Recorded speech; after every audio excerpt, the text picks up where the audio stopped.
Fundamental skills in badminton. First is the footwork.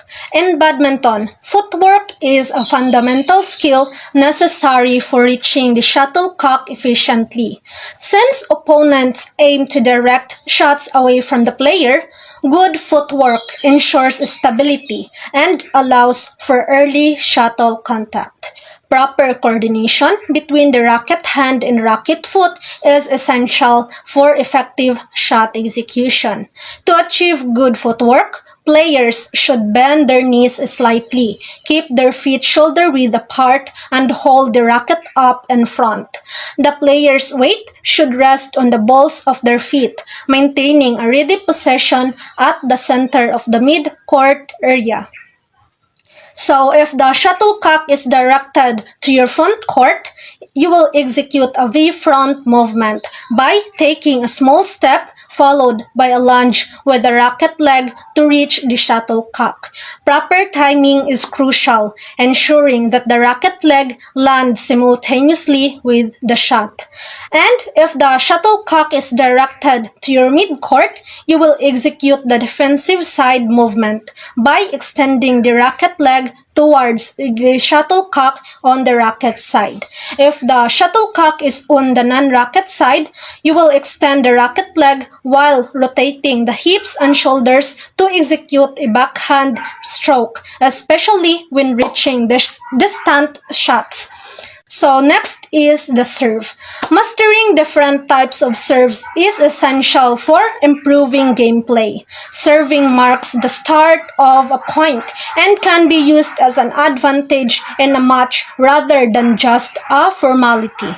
Basically, there are four types of serves. First is the high serve, second is the low serve, third is the flick serve, and fourth is the drive serve. So what is high serve? The high serve is mainly used in singles to push the opponent toward the back court. So to execute this serve, first is you will use a forehand grip and stand a few feet behind the service line. Second, shift weight onto the racket foot while placing the non-racket foot forward. Third, hold the shuttlecock by the feathers and drop it as the racket swings forward, upward, across, transferring weight to the non-racket foot. Fourth, strike the shuttlecock, following through until the racket reaches the non-racket side of the head. Fifth, aim towards the back boundary line but avoid hitting out by targeting the ceiling near the back boundary line. Sixth, direct serves toward the middle of the court to minimize sharp return angles. Next, loose serve. The loose serve can be executed using either a forehand or a backhand grip. It is mainly used in doubles but can be effective in singles, especially against strong attacking opponents. The objective is to force the opponent to lift the shuttlecock, setting up an offensive opportunity. Mixing in low serves occasionally in singles matches may catch opponents off guard, providing an advantage. I'll now be discussing the techniques for executing forehand and backhand low serve. For the forehand low serve, you should stand near the short service line or 2 to 3 feet before it. Put your weight on your racket foot with your non-racket foot forward. Hold the shuttlecock loosely by the feeders and swing your racket towards as you bring the shuttlecock to meet it.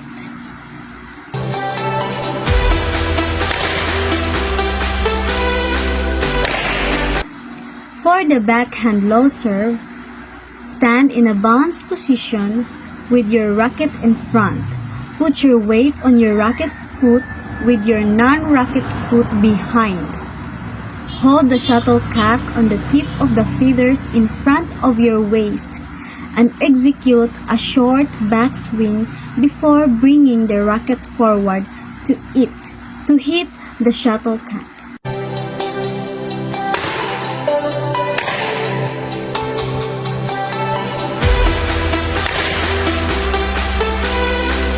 Now let's go with the third type of serve, the flick serve. Flick quick serve is an offensive tactic used when the opponent is on the offensive. It relies on the deceptive action. The serve initially looks like a low serve, but a final wrist flick at the last moment sends the shuttlecock over the opponent's backhand, aiming for a spot out of their reach. Wrist action is crucial for its success.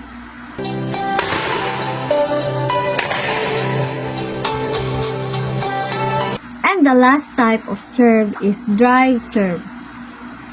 Drive serve is used in both singles and doubles. It involves a forehand or backhand action. The player stands in a relaxed but balanced position near the net, holding the shuttlecock slightly below waist level.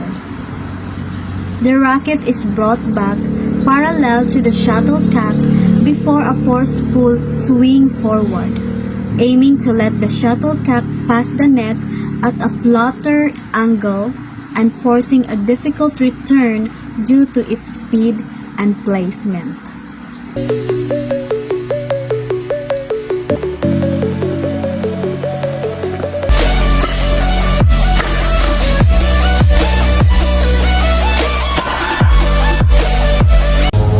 Next is shots and shot selection.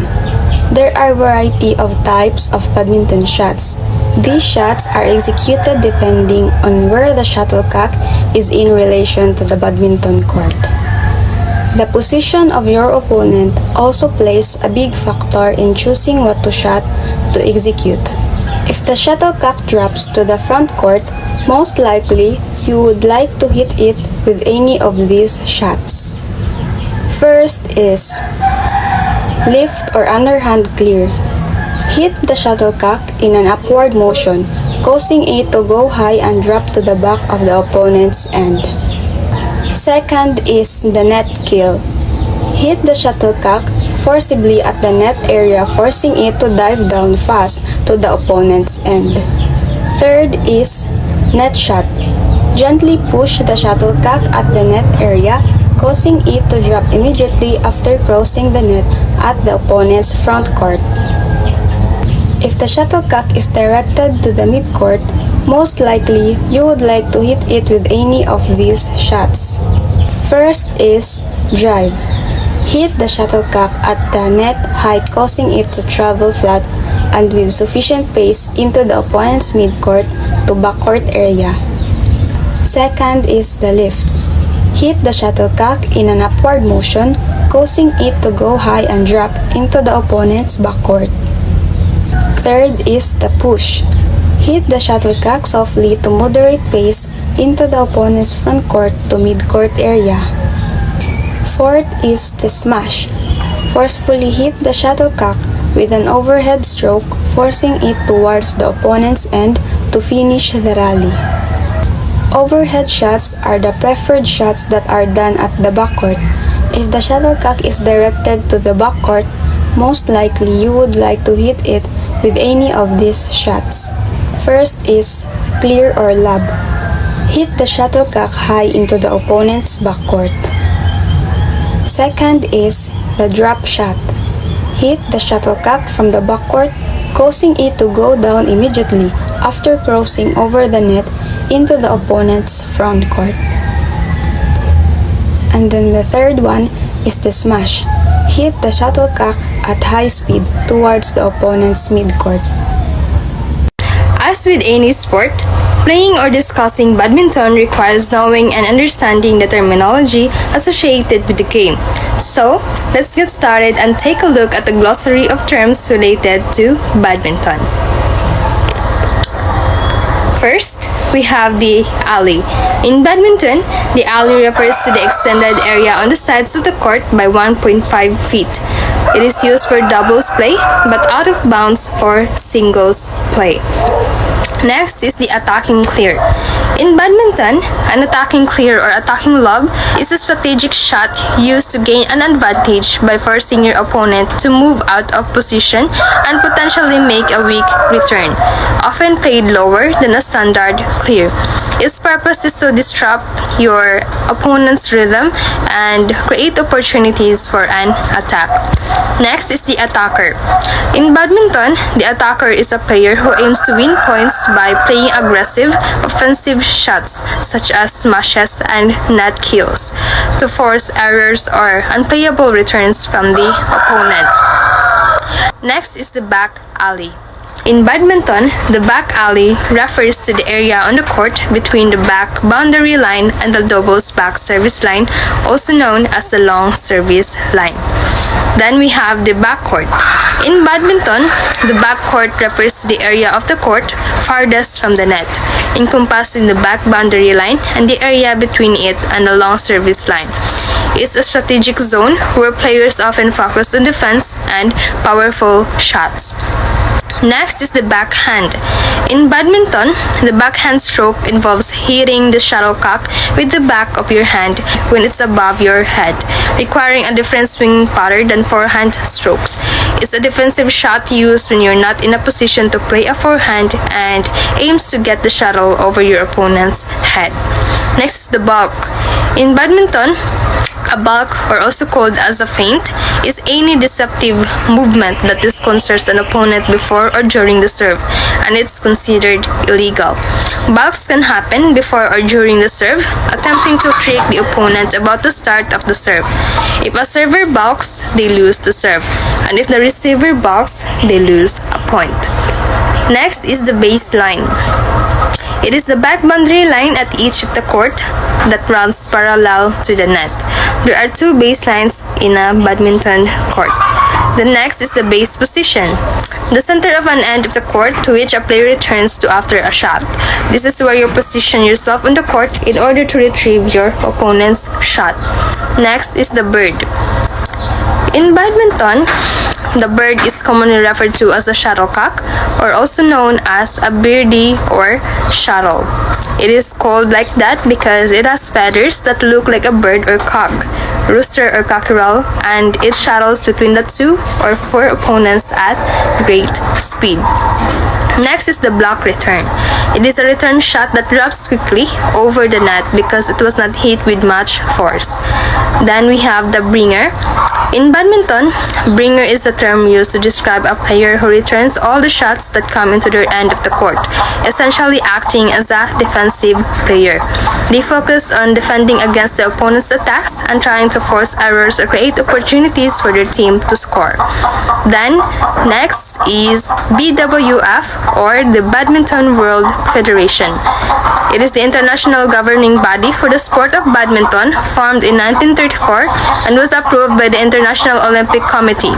It was originally the International Badminton Federation, or IBF. Next is the carry. In badminton, a carry, or also called a sling or throw, is an illegal tactic where the shuttlecock is caught and held in the racket strings before being released during a stroke. The rule against carries is designed to prevent players from manipulating the shuttlecock and gaining an unfair advantage by holding it on the racket. Next is the center line. In badminton, the center line divides the service court into left and right halves, extending from the short service line to the back boundary line. The center line is crucial for determining the correct service court during a badminton match. Next is clear. In badminton, a clear shot, or also known as a lob, is a high, deep shot that forces the opponent to the back of the court, buying you time to return to your base position. There are two types of clears. We have the defensive clear, which is a high, deep shot that gives your opponent ample time to move to the back court. The next is the attacking clear, a faster, flatter shot that forces your opponent to the backcourt with less time to react. Then we have the court. This is where the game is played, and it is a rectangular playing area, and it has 13.4 meters or 44 feet long and 6.1 meters or 20 feet wide for doubles, with a singles court being 5.18 meters or 17 feet wide and divided by a net. It is also marked by the boundary lines, which are the sidelines and base lines. Then we have the doubles. This is where two people play on one team. So basically, there are four people on the court at the same time. The next is the doubles sideline. In badminton doubles, the outer sidelines, are also called double sidelines or outer tram lines, are the outermost boundary lines of the court. And any shot landing within this line is considered in or valid for doubles matches. If the shuttlecock lands outside the outer sideline in doubles, it is considered out of play. Drive. A low and fast shot that goes over the net in a straight or horizontal flight. Drop. A gentle, precise shot that falls quickly and near the net on the opponent's side. Fault. A violation of the playing rules which can happen when serving, reserving, or during play. There are service faults and general faults. Feint. A deceptive move to mislead the opponent, also called bang. Flick. A quick wrist and forearm rotation intended to surprise the opposition because it changes a soft shot into a fast shot. Forecourt. The front third of the court between the short service line forward to the net. Forehand. A shot executed at the player's racket side, the opposite of a backhand. Front and back formation. A strategy used in double playing when one player plays forward toward the net and his partner plays back. Game. An accumulation of points for each part of the match. One game is one part of a match, and in order to win a match, one side should win 2 out of 3 games. Hairpin net shot. A shot made from very close to the net and it's hit from below the net. The shot goes straight up and barely clears the net, and goes straight down to the other side. Hence the name of the shot, because it looks like the shape of a hairpin. Half-court shot. This shot can be used with some success when playing double against the up and back formation. This is a shot that is hit low and to mine court, so there is no much time for the opposing team to react to it. Handicap match. A match played between players with unequal skills level. The weaker player does not have the score as many points as the stronger player to win, or the stronger player may be restricted to do some shot. High clear. A shot that is hit deep into the opposition court. This is usually a defensive shot. Lift service court. One of the 2 service boxes that are on each side of the net, where a player serves if his score is odd. Let. A legitimate stoppage of play, like when serving before the receiver is ready. When a let happens, the preceding player is not counted and the serve is taken over. Lob. A high, deep shot often used to clear the opponent or as a defensive move. Long service line. The back line for the area into which a serve must land. In a single play, it is the back boundary line. In double, the line in 2.5 feet inside the back boundary line. Love. When a team has no score, they are said to have love as their score. So when the game starts, the score is love all. Match. A series of games in which a player should win 2 games to decide a winner. Mid-court, the middle third of the court, halfway between the back boundary line and the net. Mixed doubles. A format of doubles play where a team consists of one male and one female player. Mixed doubles requires unique strategies as partners must coordinate offensive and defensive plays effectively. Net. The net is the central dividing barrier that players must hit the shuttlecock over. It is 5 feet high at the center and is crucial in determining whether a shoot is valid. Net shot. A delicate shot played from the forecourt, the area near the net that barely clears the net before dropping rapidly into the opponent's court. This shot is difficult to return and is used for strategic advantage. Officials. A badminton match is overseen by an umpire who is responsible for enforcing the rules. Assisting the umpire are a service judge who monitors service faults and up to 10 line judges who determine if the shuttlecock lands inside or outside the court's boundaries. A tournament referee ensures that the overall rules and regulations of the competition are upheld but does not intervene in on-court decisions. Overhead shot. A shot executed with the racket raised above the player's head, typically used for clear, smashes, and drops. Passing shot. A well-placed shot that travels past an opponent, making it difficult or impossible to return.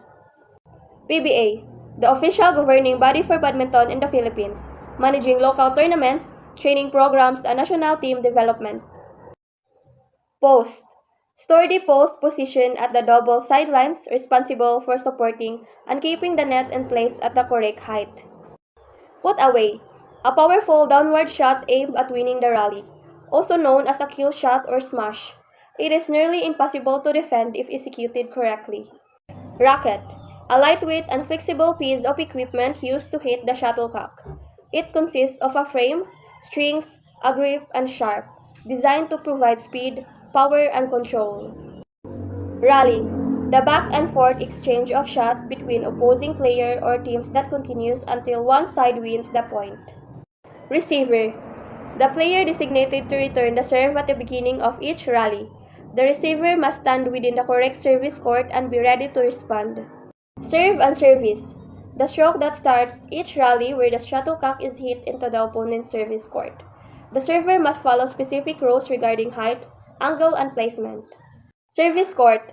A marked area where a player must serve the shuttlecock. The service court is divided into left and right sections, which alternate depending on the score. It is bounded by the short service line, the long service line, and the side line. Service fault. A violation that occurs when a player fails to meet the correct serving requirements. Examples including striking the shuttlecock above the waist, standing outside the service area, or serving to the wrong court. Short service line. A line located 6.5 feet from the net, marking the minimum distance that a server must travel to be considered legal. Shuttlecock. The shuttlecock is a projectile made of a cork base with 16 feathers.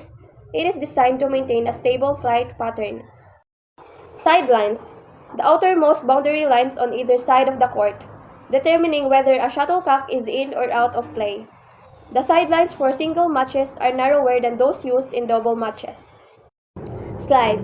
A technique in which the player angles the racket while hitting the shuttlecock, causing it to spin and slow down, making it harder for the opponent to control. Smash.